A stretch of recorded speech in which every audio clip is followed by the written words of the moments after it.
nós teríamos que ter a Quarta Guerra Mundial. Qual foi a Como Terceira Guerra Mundial? Foi a queda da União Soviética. Foi uma guerra mundial sem disparar um tiro. Foi uma guerra informática, cibernética. Espacial, Quando né? todos nós passamos 40 anos achando que o mundo ia assistir à Terceira Guerra, uma guerra atômica. E ela não se cumpriu.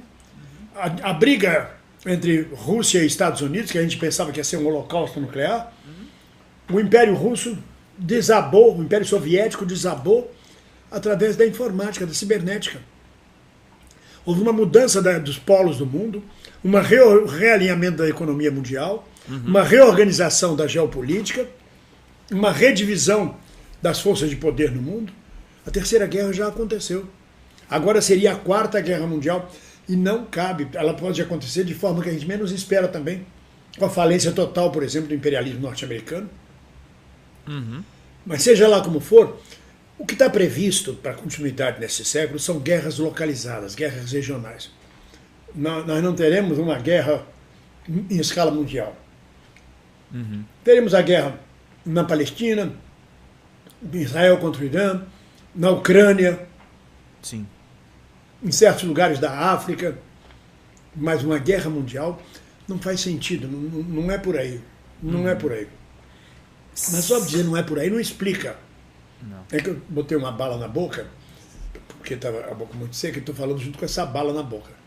É um horror, é como pagar boquete e querer falar ao mesmo tempo, não dá.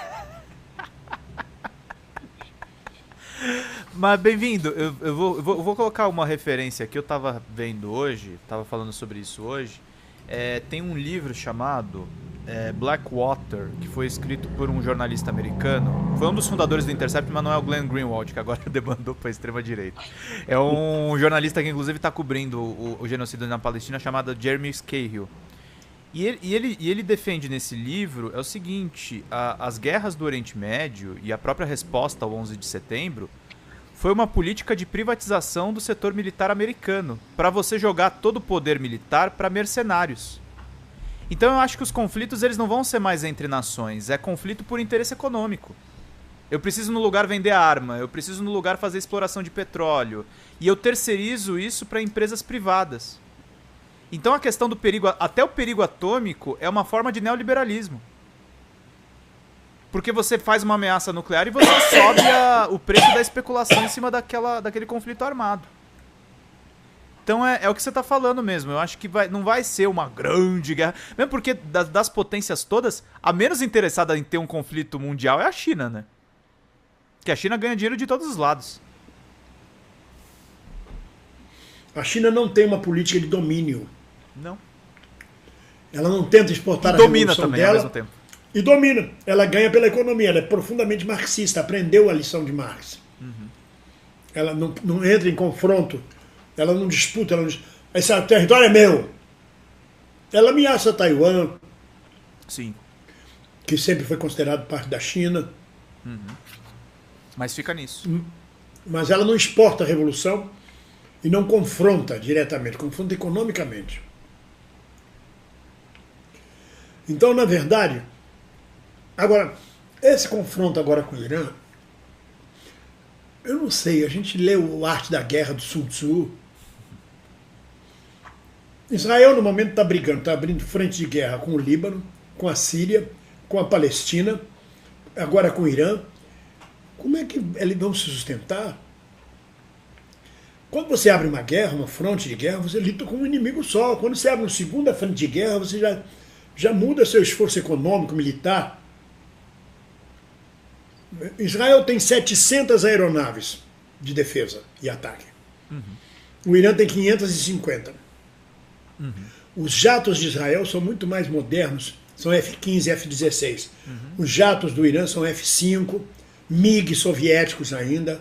Sim. Não sei como ele... Porque hoje a guerra é muito mais, se tiver de ser regional, muito mais aérea.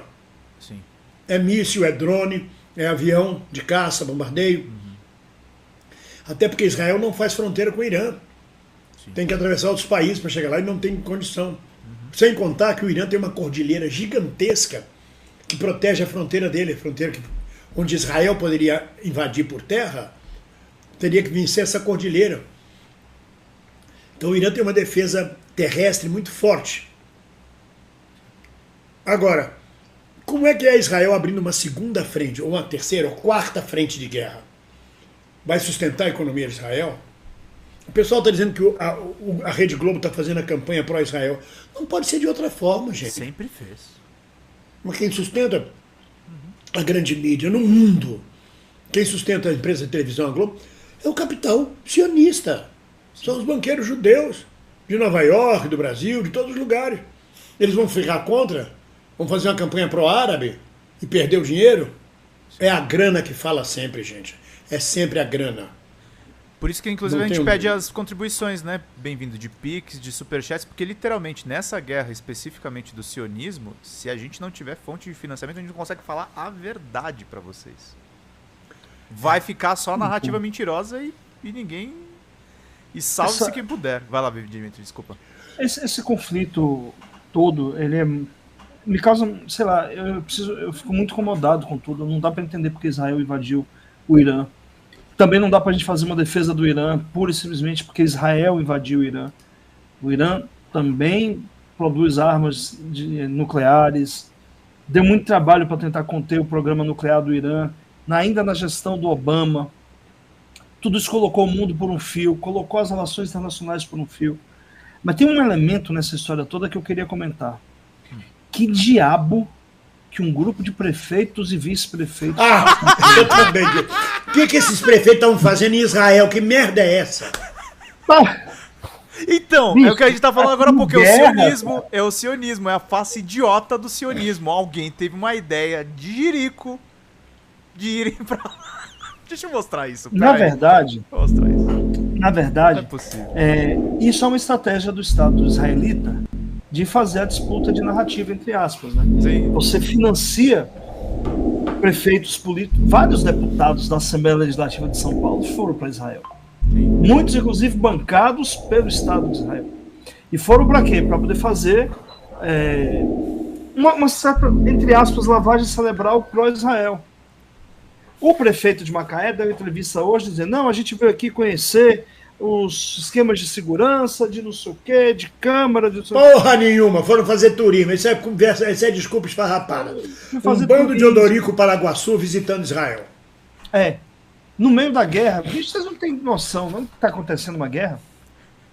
Juro, vocês acham só que, de fato, a Palestina sequestrou alguns israelitas e esse é o problema.